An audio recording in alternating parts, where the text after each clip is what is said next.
почему-то счет увеличился на целых 50 бат, и непонятно почему. Я где водопад, непонятно, и все. Дороги нет. Тинькофф приостановил до 1 октября все SWIFT-переводы. Возобновление рейсов от наших авиакомпаний в ближайшее время также пока ждать не стоит. Мы приехали на пирс Чилаклама, культовое место для местных. Вся деревушка или район Чилаклама живет тем, что они занимаются рыболовным промыслом. После того, как поймают рыбу и кальмаров, они начинают их сушить. Сушат вдоль всего пирса Чилаклама, а также, если пройтись вдоль пляжа, можно увидеть такие же вот палеты, которые разложены, и на них сушится рыба. И этот запах на 100 метров разносится. Мы пока не выяснили, где именно это продается, потому что тут ценников нет. И в самом райончике Чилаклама, к сожалению, мы не нашли, где купить свежую рыбу или сушеную. Скорее всего, это все отправляется или в Тангсалу, или на какие-то другие провинции Таиланда.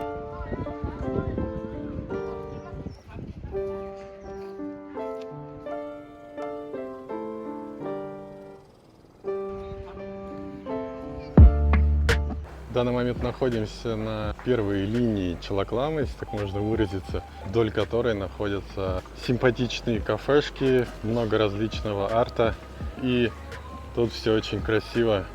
Все в таком чисто панганском стиле, с красивым видом, конечно же, на море.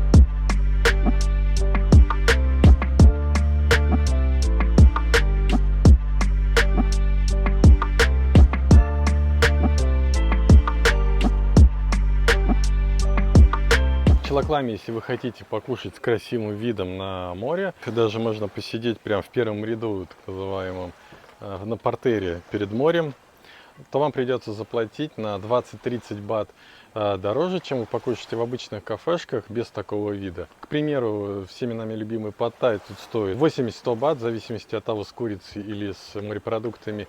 Есть и кафешки, которые без такого красивого вида, то будет стоить уже 50-60 бат. Это касается не только района Чилаклама, не только Пангана, это по всему Таиланду. Мы с Машей уже были и в Чангмае, Бангкоке, Паттайе, Пхукет, Панган, Самуи, Суратхаме и практически везде. Ну, наверное, только к Чангмаю неприменимо, потому что там моря нету. Но если касаться мест, где есть море, то, как правило, те места, которые рядом с морем, стоят дороже, там, где чуть поглубже, стоят подешевле. Я заказал суп с вермишелью и рыбой.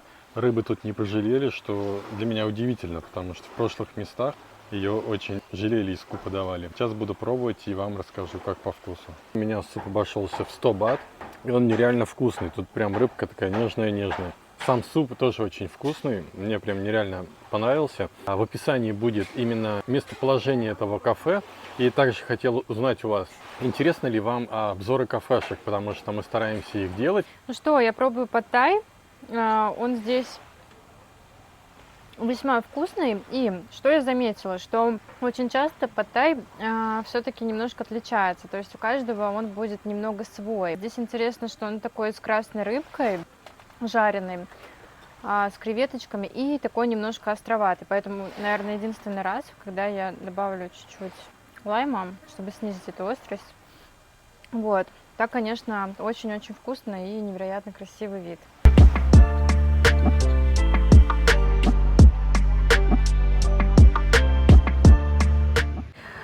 Только что хотели порекомендовать вам кафе, в котором мы посидели, потому что там было очень вкусно все. Но когда мы уже уходили и рассчитывались, нас ждала неприятная неожиданность в виде того, что почему-то счет увеличился на целых 50 бат, и непонятно почему. Оказывается, мой пад-тай стоил не 100 бат, как написано было в меню, а стоил 150 бат. И это в меню не было обозначено. В меню у них значилось, что вегетарианский пад-тай стоит 80 бат, а любой другой, в том числе с рыбой, с креветкой, с кальмаром, стоит 100 бат. Я заказала себе с сифудом, и они обычно мешают там рыбу, креветку, кальмар и так далее. И, не могу сказать, что там прям супер много этого сифуда было. И почему-то стоимость этого паттайя увеличилась на 50 бат. То есть должен был стоить 100 бат. Ну и опять же повторюсь, что в меню этого не было обозначено. Я решила уточнить, показываю в меню, говорю, вот в меню здесь нету такого паттайя. На что они ответили, что да, нету, но с сиафудом стоит 150 бат. Причем это очень странно, что с креветкой отдельно стоит 100 бат, с осьминогом стоит 100 бат, с рыбой стоит 100 бат, а вместе вот с этим всем перемешано, причем количество не изменилось никаким образом, стоит 150 бат. Логика где, я не совсем поняла, но пришлось в итоге заплатить эти 150 бат.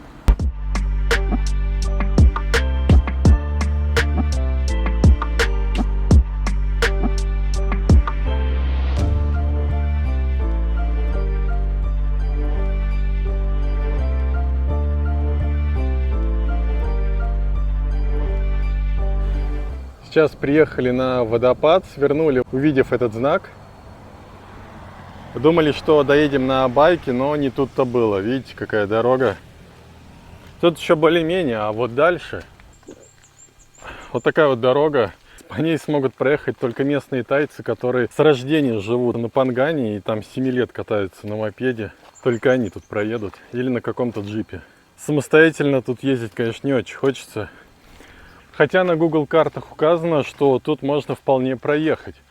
По такой дороге мы еще не хотим ехать по причине того, что примерно по такой дороге мы ездили на Бали и один раз упали. Колесо попало в ямку с гравием, вывернуло руль и на бок. Маша успела спрыгнуть, а я ногой тормозил, потом связки растянул немного. Поэтому от греха подальше лучше пройдемся. Так называемый трекинг, да? Хайкинг. Тут такие вот остатки цемента. Еще сегодня пару раз дождь прошел, и все такое немного зыбкое. Поднимаемся все выше. Тут какая-то развилка вниз. Уже можно увидеть там остров, но нам идти выше. Тут указатель Viewpoint Relax. Сейчас посмотрим, увидим мы релакс или нет. По такой дороге, конечно, нужно идти только в кроссовках, потому что в шлепках тут их можно порвать на раз-два. Иначе не пройти. Тут есть проход туда. Маша сейчас пошла не туда. Нам нужно идти налево, потому что там будет viewpoint. Сначала вам его покажем, а потом уже пойдем в сторону водопада. Так, ну мы поднялись еще выше. Это получается такой viewpoint, что ли? Как-то он не сильно похож на viewpoint. Такой себе. Ну ладно, сейчас пройдем еще в ту сторону, посмотрим. Тут можно увидеть такой домик и мотоциклы, на которых реально можно забраться на эту гору. Реально только на них. Посмотрите, какие колеса. Тут и по песку, и почему угодно, по гравию. Я уже, честно говоря, думал, надо разворачиваться. А тут указана дорога наверх. 100 метров и будет viewpoint relax. Смотрите, какой тут вход такой фееричный из бутылок. Красиво выглядит. И вдоль трассы можно увидеть вот такие вот лампочки, что весьма удобно. Вот смотрите, вот здесь вот есть лампочки, это очень удобно, потому что если ты не успеваешь до заката спуститься вниз, то очень часто бывает, что приходится по джунглям в полной темноте как-то идти. Это опасно, потому что тут достаточно такой спуск резкий, ну и плюс еще, конечно же, тут есть всякие дикие животные. Мы поднялись еще выше, идем вверх. Такое ощущение, там наверху зиплайн, потому что какие-то звуки были. Очень похоже на зиплайн. Нужно очень внимательно смотреть под ноги, потому что всякие змеи. О. Вот, звук был не зиплайна, а собаки на цепи.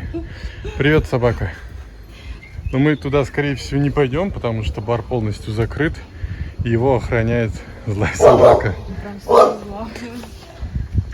Маша очень сильно испугала собаку, которая на нее налаяла. Я просто, у меня же плохое зрение, и, соответственно, я думала, можно пройти, и собаку вообще не увидела. А она резко начала, конечно же, гавкать, и она побежала. Я не видела, что она на цепи, и я, если честно, думала, что сейчас просто побегу от нее. А там и так мокро, страшно, короче. Поэтому мы идем наверх.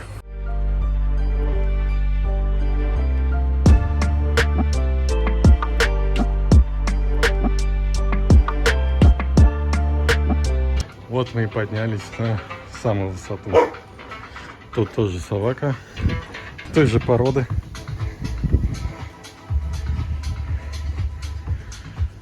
Красота.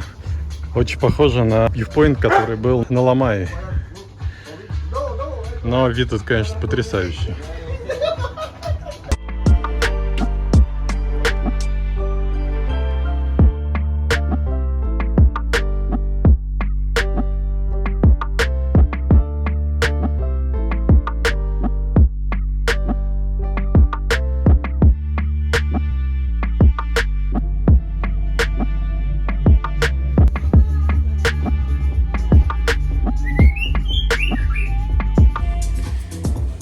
Видите, тут такой небольшой барчик, можно что-нибудь выпить горячительное или прохладительное и сидеть вот с таким вот видом, смотреть на природные красоты. Посмотрели viewpoint, нам он понравился. Очень жалко, что с этой стороны нету заката, так бы тут, конечно, вообще был бы супер-пупер. Мы только сейчас поняли, почему этот viewpoint называется релакс. Там сидел мужчина такой с дредами, как Боб Марли, и постоянно очень громко смеялся, очень смешным голосом, курил, понятно что. И когда мы только чуть спустились, я увидел название этого viewpoint, сразу в голове щелкнуло, почему называется релакс. Интересно. В общем, Панган как раз-таки отличается тем, что вы можете наверху вот такие барчики найти. Это один из них, где можно покурить, либо ребята, может быть, с собой взяли, я не знаю, не по этой части. Вот. Есть еще бар Амстердам, например, там можно купить грибные коктейли, например. То есть это все там продается. Не знаю, насколько это разрешено официально, но это продается. Мы вернулись обратно к нашей развилке, и нам сейчас надо идти строго налево. Там, по идее, по Google картам мы видели, что будет водопад. Сейчас я вам покажу. Ну вот мы идем дальше. Тут, честно говоря, очень ужасная дорога. Что-то похожее мы видели, когда мы добирались самым дурацким способом в сторону Freedom пляжа. Вот такая примерно дорога была. Я там даже чуть не упал. То есть, если бы тут на велике мы добирались, конечно, было бы тяжело. Сам идешь, еще велик тащишь наверх. Такое себе занятие. Фух. Но идти еще прилично. Оказывается, мы пошли не туда, по карте не смотрели, потому что у Маши разряжается телефон. Оказывается, мы идем просто куда-то к какому-то гестхаусу. Не представляю, как вот жить в каком-то гестхаусе и постоянно добираться вот по такой дороге. Это же вообще, не знаю, я бы тогда вообще не выбирался. В общем, мы шли не туда, но мы не сильно расстроились, потому что на самом деле, когда катаешься постоянно на байке, то нету никакой активности, потому что когда мы жили на Пхукете, мы постоянно ездили на велосипедах, и там довольно-таки много пространства для того, чтобы прогуляться, пройтись пешком. Везде есть тротуары, можно вообще там практически весь Паттонг обойти пешком. Это не проблема. А на Пангане тут с этим, конечно же, все очень тяжело. Постоянно на байке, и у меня часы показывают активность, ну, в лучшем случае 2000 шагов в день. Поэтому то, что мы сейчас вот пройдемся, ничего страшного, вот такой хороший трекинг. Ну что, мы вернулись практически к тому месту, откуда мы стартовали. Вон стоят байки. Сейчас попробуем пройти туда. Карта показывает, куда идти. Оказывается, там был viewpoint, а нам нужно было изначально спускаться вниз. Вот по такой дороге, которая еще хуже. Но, надеюсь, мы пройдем и идти не так долго. Тут уже совсем другая дорога. И тут уже приятного мало в том, чтобы идти. Постоянно съезжаешь по песку. Спускаться тяжело, конечно. И надеюсь, сейчас мы все-таки придем к водопаду. Дорога более-менее нормализуется. Как видите, дорога уже становится намного безопаснее. Где этот водопад, я не понимаю. Мы опять куда-то пришли. Хижина какая-то с поломанными байками. А где водопад, непонятно, и все. Дороги нет. И главное, Google карты вообще ничего не показывают, где здесь есть нормальная дорога. Потому что сначала она была, а тут она обрывается, непонятно, куда дальше идти. Хотя ребята сказали, что waterfall где-то тут есть. Да, там семейная пара с 2 детьми 3 лет. Выходили, мы спросили, водопад точно сюда? Не сказали, да, сюда. Вот мы идем. Единственное, что радует, это, конечно, такие сумасшедшие виды на море. Маша, говорит, нашла дорогу. Да, вот такая дорожка есть. Только, правда, от дорожки там одно название. Ну ничего, проберемся. Да, дорожка, конечно. Ну, это Панган. В том его и отличие от всяких других туристических островов. Тут вам не будет фуникулера, как на Самуи у нас было. Тут своими ножками идешь и на свой страх и риск. Что-то случится с тобой, потом фиг сюда кто доберется. Я так понимаю, нам осталось вот дойти буквально до той хижины, и скорее всего там будет где-то водопад. Но я сейчас не слышу никакого журчания воды. Надеюсь, что он не пересох, а то будет очень обидно. Я помню, мы так на севере Бали искали водопады. Места находили, но самих водопадов не было, потому что на севере Бали очень сильная была засуха. Это был конец 2019 года. На местные говорили, что все, ход, no waterfall. Вот, вход в водопад стоит всего 20 бат. Мы уже слышим там журчание, скорее всего там водопад. И по карте показывает, что в той стороне он есть. Все, мы прошли платный блокпост. Дальше уже дорога чуть веселее становится. И видите, тут уже такие таблички. О, и домики. Вот такие домики я на Airbnb видел за 1200 рублей. По тем фотографиям, которые там были, вот один в один. Вот 30 тысяч рублей в месяц в таком домике жить. Как вам? Идем по табличкам. Тут, в принципе, уже не заблудишься. Ну и, в принципе, вот сам водопад. Видно, там речушка такая, скупаться можно. И там тоже речушка. Там уже какие-то туристы.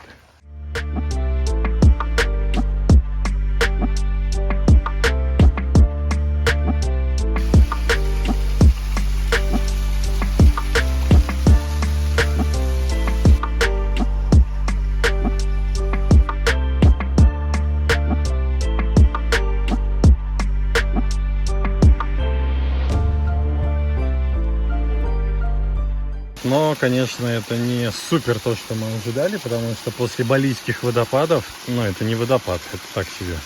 Наши ожидания не оправдались, но это наши ожидания, как говорил один известный футболист. Но я так понимаю, если идти вдоль этого водопада, где-то там, возможно, будет что-то красивое. Вот так называемые ванны природного изделия, можно так сказать. В них можно скупаться и очень хорошо охладиться. Многие это делают, особенно любят местные делать. Местные чаще купаются именно тут, чем в соленой воде. В общем, увидели мы не то, что ожидали, потому что мы думали, будет такой красивый водопад, как примерно на Бали. Но такого мы не увидели. И, возможно, в сезон дождей это все намного красивее.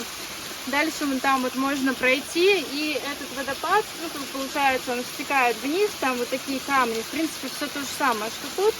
И можно просто дальше увидеть. Может быть, он, конечно, там более такой мощный, но мы уже туда не пойдем, потому что там достаточно тяжело идти.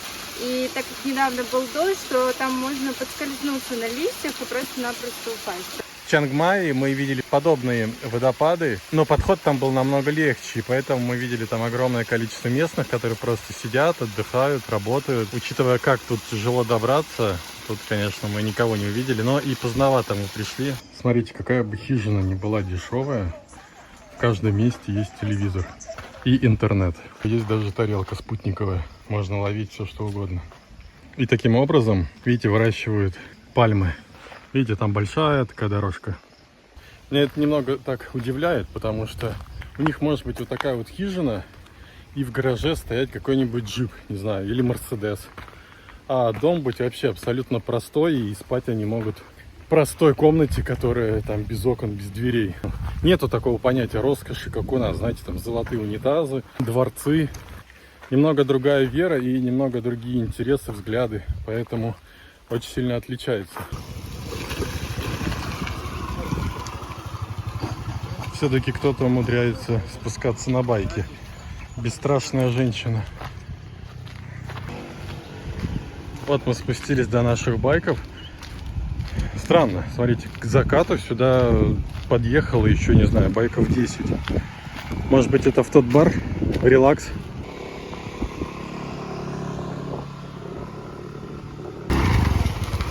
Заехать сюда просто, а вот выехать, конечно, кошмар. Если вы сюда приедете, то ставьте байк максимально вот недалеко, потому что там потом не выехать.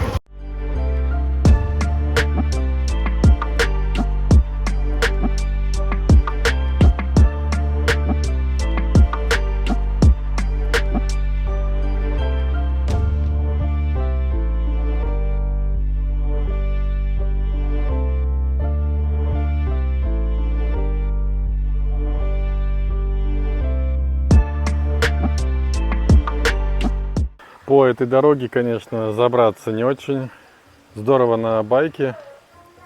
Как видите, резкий подъем, и там такая себе дорога, поэтому я решил оставить байк тут, дождаться Машу, потому что она боится ехать на байке под таким наклоном. И сейчас пойдем пешком дальше. Мы пришли на развилку, налево и направо. Waterfall направо. Идем туда. Решили вам показать водопад, еще один. Посоветовала его Маша, потому что она раньше жила прям рядом с ним. А тот водопад предыдущий, который мы вам показали, он не сильно впечатлил нас. Поэтому Маша обещает, что он будет крутой. На входе, как видите, нужно оплатить 30 бат. Ой, даже можно купить паттай, который стоит всего 50 бат. Sorry, do you have pad thai now? За 30 бат нам дали такую бутылку воды и возможность пройти дальше. А я тут, по-моему, был. Конечно, было. Я тут был. Я ж тут 5 лет назад был. Все-таки память у меня еще работает. Заезд вообще не помню. А вот когда вот сюда пришел, я сразу понял, потому что это был самый первый водопад, который я увидел в Таиланде. Вывески, которые нам напоминают, что паттай стоит 50 бат. Такое супер дополнение к этому водопаду. Можно поесть тут паттай с видом на водопад. Садишься сюда и кушаешь. Красота же. Вот так вот он выглядит. Такая отвесная стена. А оттуда он спускается, я так понимаю. Можно позаниматься немного трекингом. Я помню, ходил тогда, очень сильно устал. И где-то там я скупался в одной из таких ванн. Еще 7 лет назад, когда я сюда попала впервые, 5 лет назад, когда мы попали с Пашей сюда, здесь не было никакой входной платы и не было возможности купить себе пад-тай. Сейчас вход стоит 30 бат, а я смотрела в интернете информацию, что он стоил 20 бат, соответственно, дальше будет повышаться.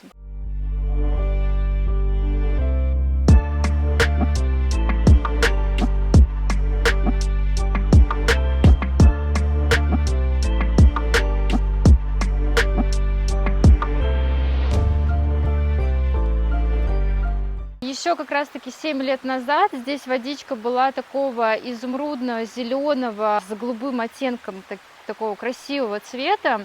Знаете, как на картинках, прям невероятно красиво. Сейчас, к сожалению, тут цвет воды, как я не знаю, у нас в каких-то реках какой-то желтоватый, сероватый, непонятный. Возможно, в сезон дождей в ноябре здесь как раз побольше воды, и получается она, возможно, конечно же, другого цвета. Если присмотреться, можно увидеть несколько рыбок. На самом деле вода прозрачная, но да, немного оттенок другой, скорее всего из-за того, что она просто застоялась. Так как течение по водопаду не такое большое, возможно из-за этого и такой небольшой застой. Немного напоминает Медное озеро. Подъем выглядит вот так вот, нужно обязательно в кроссовках идти. И можно очень сильно запыхаться, потому что хорошо тренирует ноги. Но и нужно быть осторожным.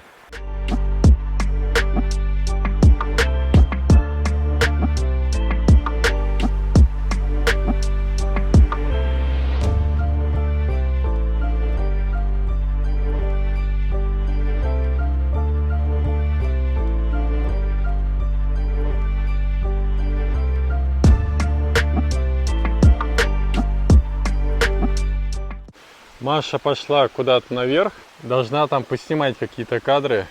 Я туда не пошел, потому что дорога довольно-таки опасная, много листьев и уклон примерно такой. Я только-только недавно практически залечил свои связки и не хочу опять там что-то повредить, поэтому буду ждать тут. Немного, конечно, страшновато. Вот там вот открывается красивый вид. Получается, что если найти этот вьюпоинт, то будет вид на весь Чилаклам. Я здесь и так в своих неудобных босоножках поранилась чуть-чуть, но ничего страшного. Я поднялась немножечко повыше, и, в принципе, смотрите, здесь вот есть вот такая вот тропиночка, и, возможно, как раз тут и можно пройти и увидеть вьюпоинт. В общем, если идти вот здесь вот наверх, потом идти по джунглям, где нету никаких указателей, где нету никаких тропинок толком, ты просто видишь, тут как будто немножко дорога протоптана и идешь по ней. И там есть указатели, насколько я помню, когда мы приходили сюда 5 лет назад, там есть указатели только на самом верху уже, что там viewpoint. И самое главное, что на карте даже не отмечено вообще, куда идти. То есть он показывает, что где-то там viewpoint, а где непонятно. Вот, и там, конечно, невероятно красивый вид на весь Чилакулам, на весь практически остров. No, we have, thanks. Решили воспользоваться моментом и поесть пад-тай, потому что, в принципе, нигде около водопадов обычно нету никаких кафешек, а тут так приятно журчит вода, прям приятная такая тень, необычно как жара в это время суток, поэтому мы сидим и наслаждаемся. Тут не только слышно, что журчит, но и видно. Сидишь и смотришь на водопад. Паттай очень такой даже ничего, бывает, конечно, и повкуснее, вот, но лично я так устала, пока забиралась наверх, что, мне кажется, все что угодно бы сейчас съела.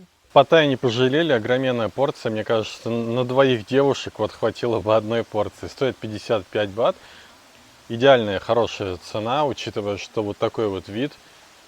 И мы пришли как раз под вечер, людей уже немного, практически нету.